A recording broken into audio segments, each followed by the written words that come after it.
내 형제들아, 만일 사람이 믿음이 있노라 하고 행함이 없으면 무슨 유익이 있으리요? 그 믿음이 능히 자기를 구원하겠느냐? 만일 형제나 자매가 헐벗고 일용할 양식이 없는데 너희 중에 누구든지 그에게 이르되 평안히 가라, 덥게 하라, 배부르게 하라 하며 그 몸에 쓸 것을 주지 아니하면 무슨 유익이 있으리요? 이와 같이 행함이 없는 믿음은 그 자체가 죽은 것이라. 어떤 사람은 말하기를 너는 믿음이 있고 나는 행함이 있으니 행함이 없는 내 믿음을 내게 보이라.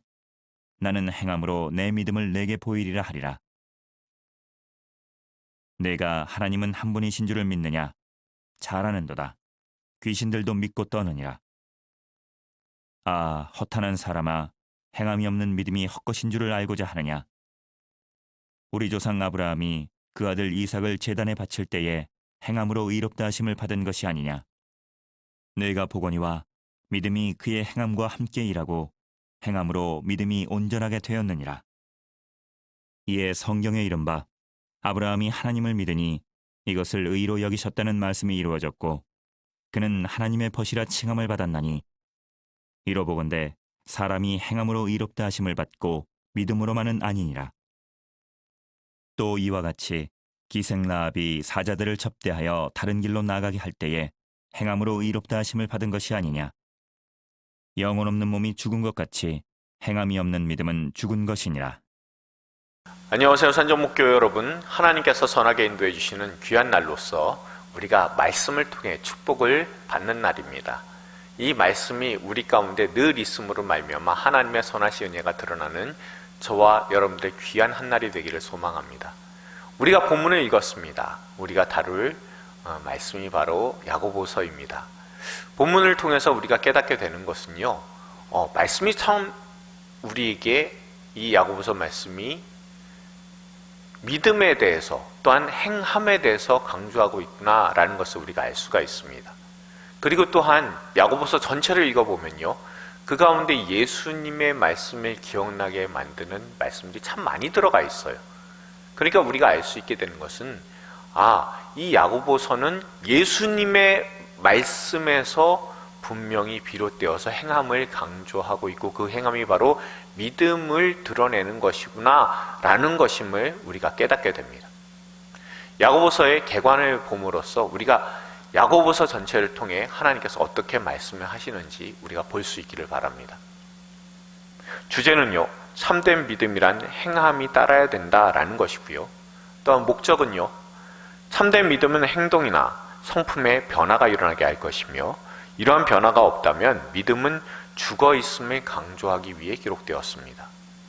또한 내용은요, 고난 중에 인내와 책임 있는 그리스도인의 삶의 자세를 강조하는 짧은 도덕적 에세이로 구성된 전문적인 글로서 그리스도인들이 믿음과 생활이 일치하는 모습을 보일 것을 특별히 요구하고 있습니다.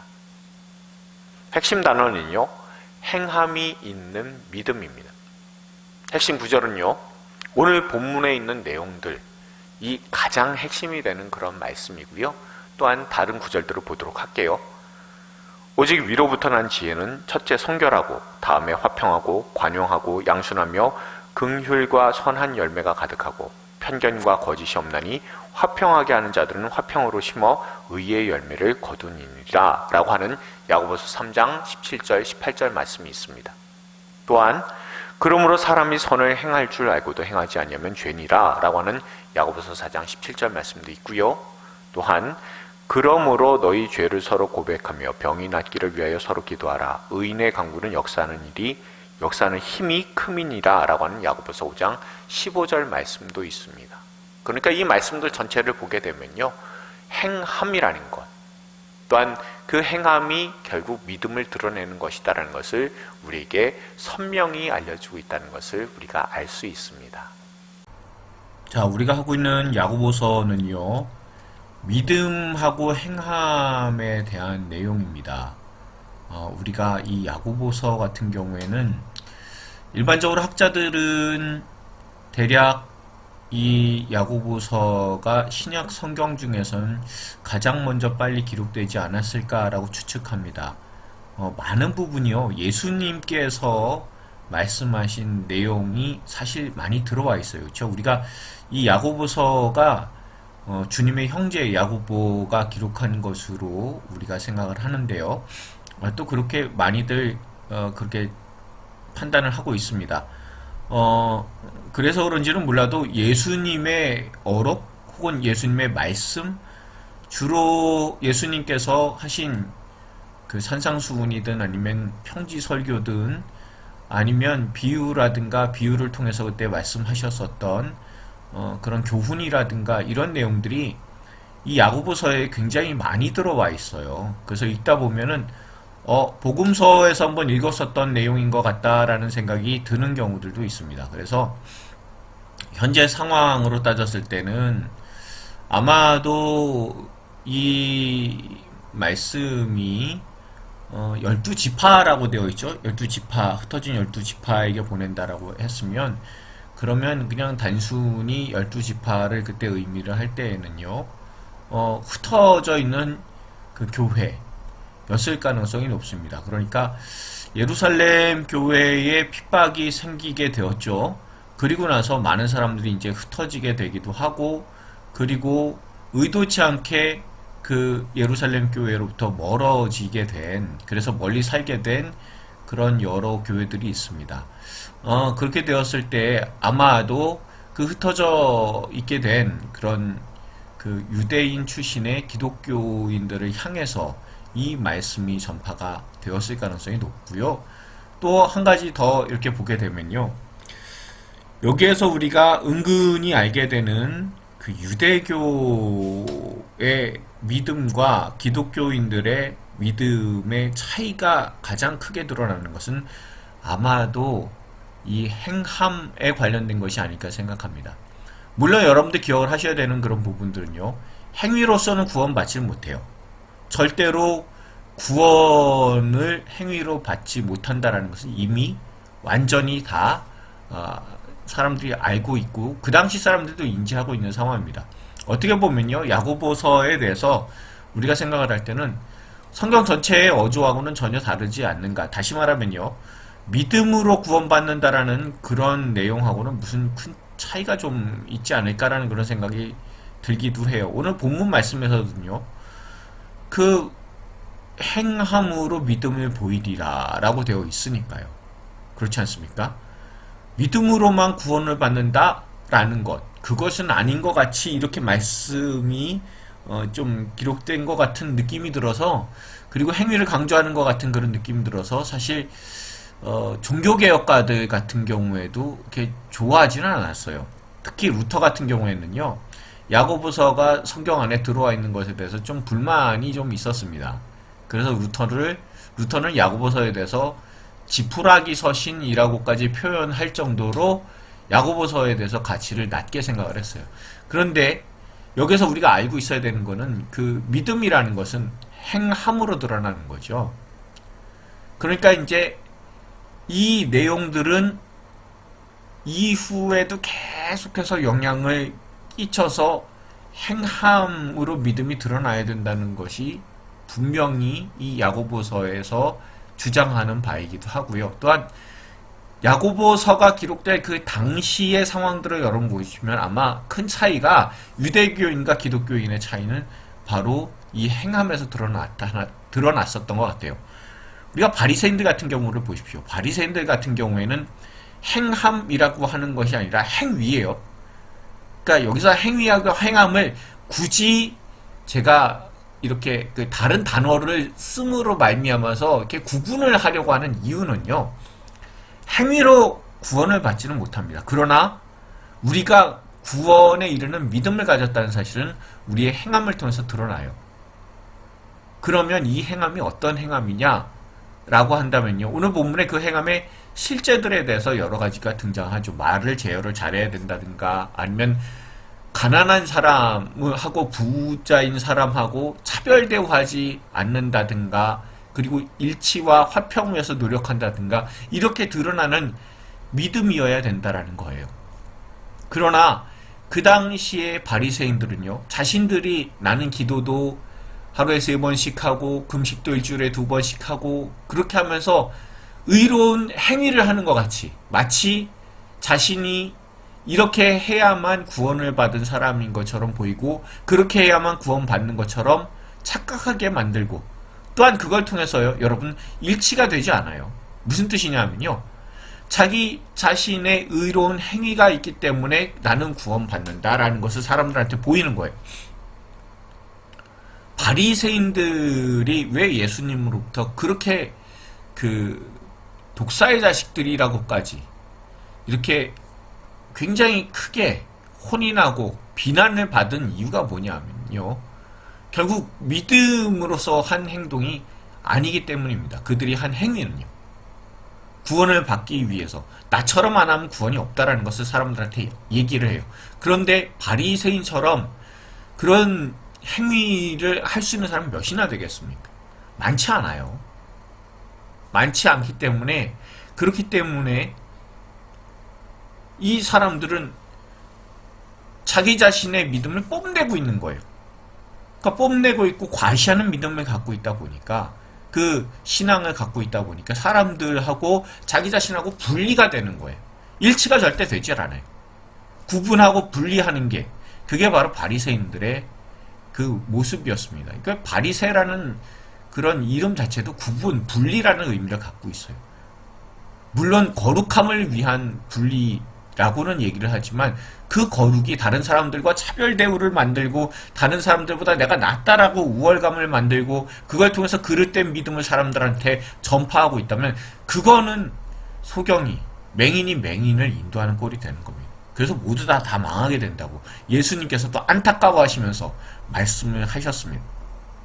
그러니까 이런 차원에서 우리가 생각을 해야 되는 것은, 행위로서는 구원받지 못해요. 그러다 우리가 가진 믿음을 행함으로, 하나님께서 기뻐하시는 행함으로 드러내야 된다는 것, 그것이 바로 야고보서가 우리에게 분명하게 힘을 주어서 강조하는 내용이다라는 것을 여러분 꼭 기억하시길 바랍니다.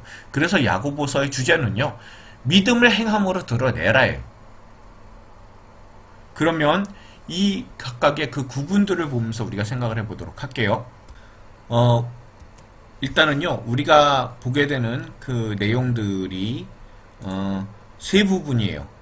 1장 1절부터 1장 18절까지의 내용은 믿음의 시험에 대해서 우리에게 알려주고 있는데, 인내를 온전하게 이루는 믿음이에요. 우리가 시험이라고 하면요, 사단 마귀가 유혹하는 그 유혹의 의미의 템프테이션이라고 할 수가 있고요. 또한 시험은 하나님께서 우리의 믿음이 얼마나 성장했는지를 우리 스스로 확인하게 만드는 테스트가 있습니다.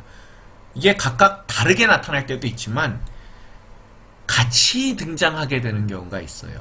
욥의 경우 여러분들 잘 아시잖아요. 그렇죠? 욥 어떻습니까? 욥 같은 경우에는 사단 마귀가 하나님의 허락을 받아서 유혹을 하죠.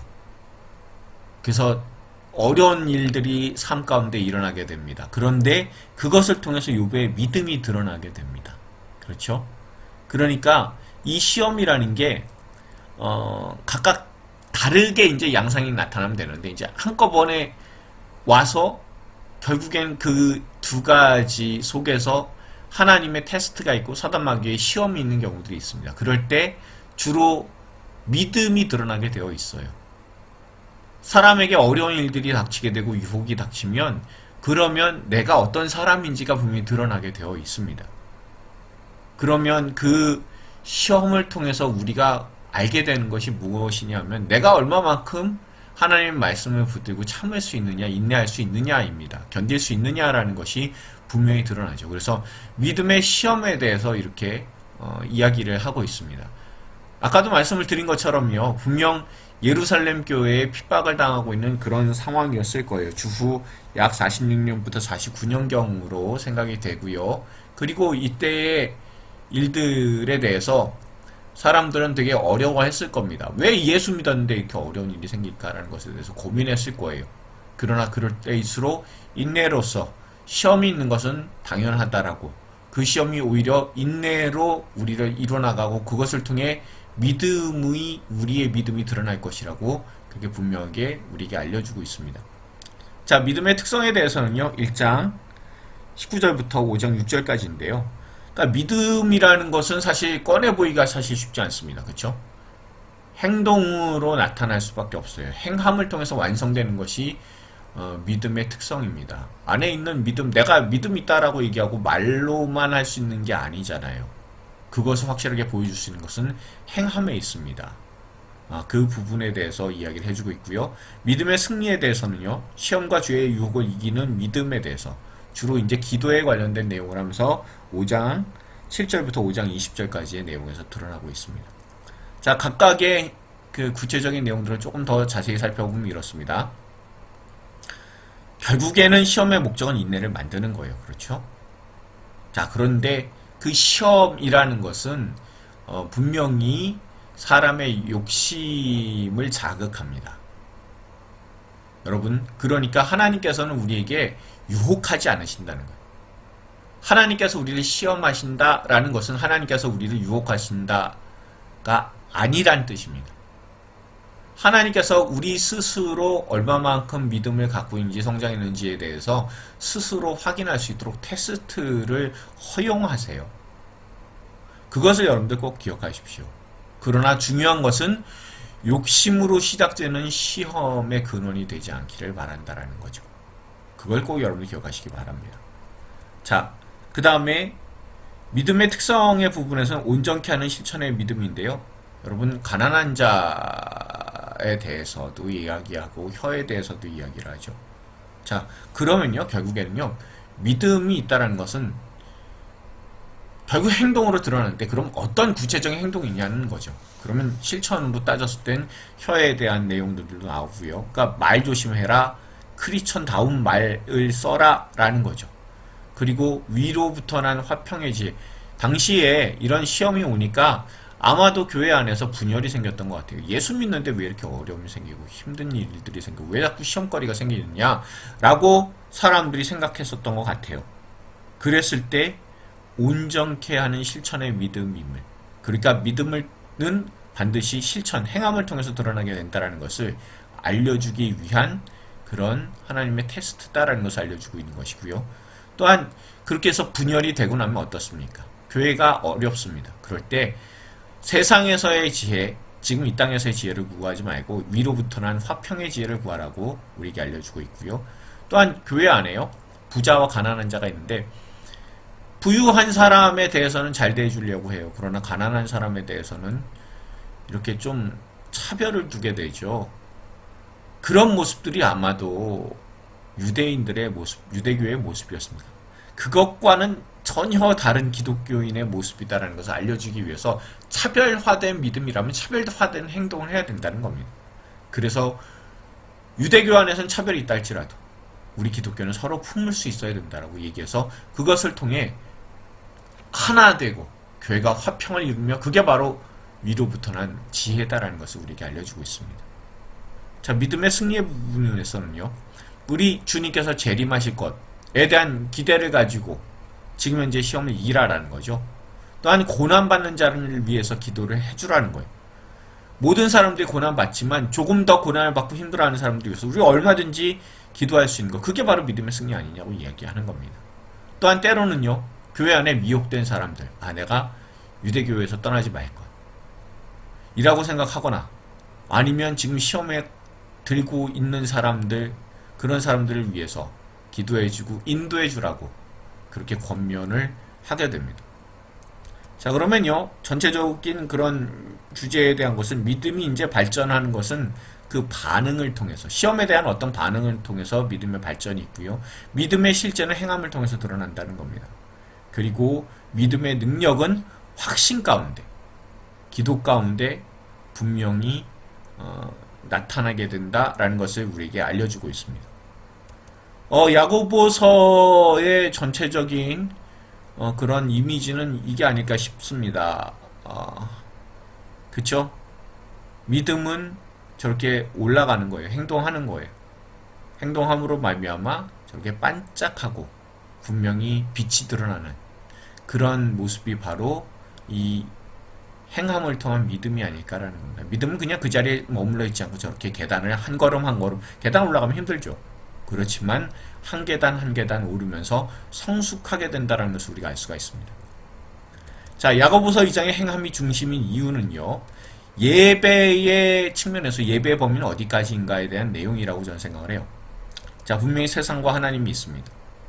자, 제가 늘 말씀드리지만 여기서 세상은 올바른 믿음을 가지지 않는 모든 것을 의미한다라고 말씀드렸어요.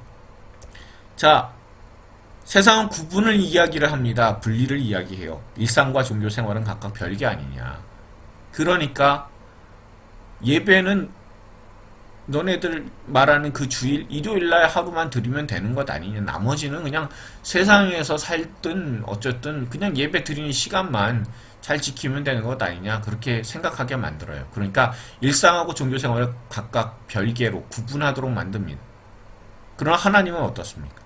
말씀이 우리에게 알려주는 것은 오늘 본문의 말씀대로 영혼 없는 몸이 어디 있어요? 그건 죽은 거잖아요. 그것처럼 행함이 없는 믿음은 세상에 존재하지 않는다는 거예요. 일치라는 겁니다. 예배란 결국 삶과 일상에서의 행함으로 믿음이 표현되어야 되는 일치된다는 것을 우리에게 분명히 알려주고 있는 것이 바로 야고보서입니다. 자, 야고보서에서의 강조점은요, 행함으로 발현되는, 드러나는 그런 믿음입니다. 중심 내용은요, 믿음으로 행하는 온전한 크리스천에 대한 것이고요. 또한 행함의 근거는 말씀을 실행함이 하나님의 축복이다라는 겁니다. 우리가 행하는 모든 것에 있어서의 근거는 내가 말씀을 실행한다는 것이 바로 축복이라는 거예요. 말씀대로 산다는 것이 축복이고, 말씀 그대로 삶에 그대로 그 말씀을 옮겨 놓는 것, 그것이 바로 축복이다라는 것을 우리에게 알려주고 있습니다.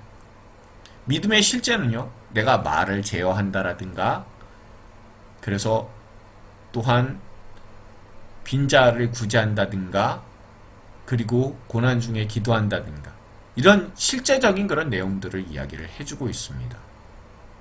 그리고 최고의 법은요, 내 이웃사랑 일을 내 몸같이 하라 라는 것이 바로 이 야고보서 안에 드러나는 최고의 법입니다. 또한 이 야고보서를 통해 드러난 주님의 마음은요, 살아있는 믿음을 세상에 보이라 라는 것이고요. 중심 메시지는 행함 있는 믿음으로 주님께, 하나님께 영광 돌리라 라는 것임을 우리가 야고보서 전체를 통해서 깨달을 수 있게 됩니다. 묵상을 위한 질문합니다. 첫 번째입니다. 믿음과 행함이 일치되어야 함을 절실히 느낀 적은 언제입니까? 이후 당신의 삶은 어떻게 변했습니까? 두 번째입니다. 온전한 믿음을 위해 당신이 지금 구체적으로 행할 것은 무엇입니까? 여러분, 야고보서는요, 행함을 강조하지만 행위로 구원받는다는 것을 절대로 주장하지 않습니다.